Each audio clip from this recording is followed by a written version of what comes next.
નમસ્કાર દર્શક મિત્રો, વડોદરા શહેરના ગંભીરા બ્રિજ વિશે આપને તો ખ્યાલ જ છે। હજી આ ગંભીરા બ્રિજના જે લોકો છે જેમાં હુમાયા હતા તેઓના ઘા હજી રૂઝાયા નથી। ત્યારે ગઈકાલે જ એક બનાવ એવો સામે આવ્યો હતો કે નાવમાં 14 લોકો મુસાફરી કરી રહ્યા હતા। તે સમય દરમિયાન આ નાહોડી પલટી ખાધી અને 14 લોકોના જીવ જોખમમાં મુકાયા હતા। તંત્ર દ્વારા ત્યાં ક્યાંક ને ક્યાંક બેદરકારી રાખવામાં આવતી હોય તેવું જોવા મળ્યું હતું, કેમ કે જે રીતના નાવમાં સવાર હતા, લાઈવ જેકેટની અછત હતી। જે રીતના ફાયર બ્રિગેડ દ્વારા જો આ એક જગ્યા પરથી બીજી જગ્યા પર લઈ જવામાં આ તમામ લોકોને આવતા હોત તો ક્યાંક ને ક્યાંક જે આ હોડી પલટી ખાધી એમના જો સદનસીબે કોઈ જાનહાનિ થઈ નથી, પણ ક્યાંક ને ક્યાંક આવી તંત્ર દ્વારા ત્યાં સુવિધા કરવામાં આવી જોઈતી। વડોદરા શહેરના જિલ્લામાં જે પસાર થતો આ ગંભીરા બ્રિજ દુર્ઘટનામાં 2 ટુકડા થઈ ગયા હતા। 22 જેટલા લોકો એમાં જીવ ગુમાવ્યો હતો।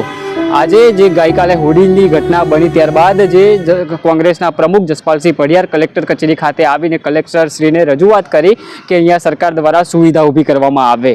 શું સુવિધા ઊભી કરવામાં આવે તેની માંગ છે તે જસપાલસિંહ પઢિયારસિંહે કરી છે। આપ પણ સાંભળો। રોજ એક દુર્ઘટના એવી ઘટનામાં આવી કે જે નાવ દ્વારા જે લોકો અવર જવર કરતા હતા, નાવ અચાનક પલટી ખાઈ જવા પામી અને લગભગ એ તો એમાં સારું છે સદનસીબે કે કોઈ જાનહાનિ ત્યાં થઈ નથી અને બધાને બચાવી લેવામાં સ્થાનિકો દ્વારા આવ્યા છે।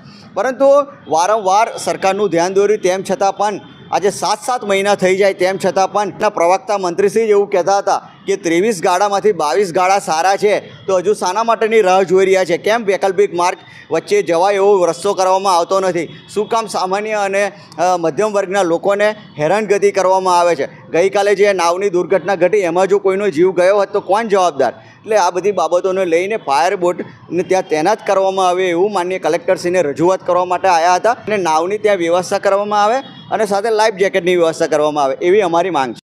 કલેક્ટરશ્રીને રજૂઆત કર્યા બાદ તેઓએ મીડિયા સમક્ષ રજૂઆત કરી છે અને તેઓએ જણાવ્યું કે ત્યાં જે લોકો રહે છે એક જગ્યા પરથી બીજી જગ્યા પર જે રોજિંદા કામ અર્થે જઈ રહ્યા છે તેઓને ઘણી મુશ્કેલી પડી રહી છે।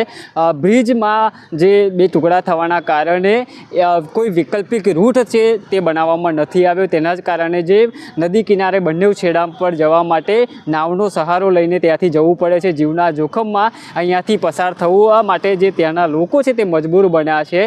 તંત્ર દ્વારા લાઈવ જેકેટ, ફાયરની હોડી ક્યાં તો ફાયરના જવાનો ત્યાં તૈનાત કરી આપવામાં આવે તો ક્યાંક ને ક્યાંક ત્યાંના લોકોને અવર જવર કરવા માટે ઘણું મુશ્કેલી ના પડે ને ક્યાંક આરામદાયક રહી શકે, કોઈ જાતની દુર્ઘટના ના સર્જાય તે માટે તંત્ર તકેદારી રાખે તેવી માંગ તેમના દ્વારા કરવામાં આવી છે।